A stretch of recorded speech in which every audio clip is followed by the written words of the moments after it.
بسم اللہ الرحمن الرحیم۔ السلام علیکم ویورز، مائی نیم از شہزاد۔ اور ویورز، آج ہم اپنے انگلش بول چال کا سبق نمبر 4 سٹارٹ کر رہے ہیں۔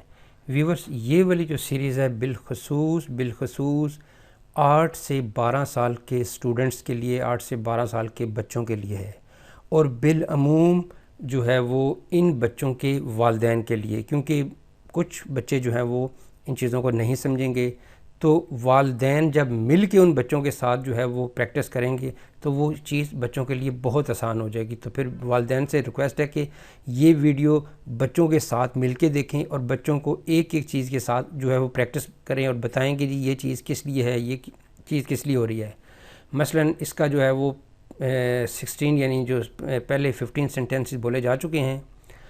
سپوز جب یہ بولا جاتا ہے جی do you know the answer, تو پھر بتائیں بچوں کو کہ یہ کب بولا جائے گا کہ جب آپ کو ایک سوال کا جواب نہیں پتہ اور ساتھ والے بچے سے پوچھیں do you know the answer, تو یہ کیا آپ جواب جانتے ہیں، تو یہ اس وقت ہوگا جب بچوں کو یہ پتہ چلے گا کہ do you know the answer مین کہ اس سے یہ پوچھنا ہے کہ کیا تم جواب جانتے ہو، تو یہ اس وقت بولا جائے گا۔ تو پھر ان کے ذہن میں، کیونکہ بچوں کے ذہن میں وہ چیز جلدی نقش ہو جاتی ہے۔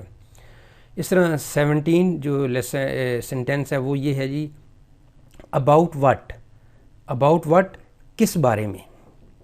نیکسٹ ہے جی کہ 18 نمبر جب آپ یہ بولیں گے let me give you an example,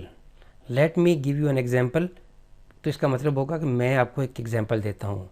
let me check this بک، میں یہ کتاب چیک کرتا ہوں۔ Let me tell you this information, میں آپ کو یہ خبر بتاتا ہوں۔ تو let me give you an example, میں آپ کو ایک مثال دیتا ہوں۔ اسی طرح 19 نمبر پہ ہے واٹ اباؤٹ دا لیٹرز۔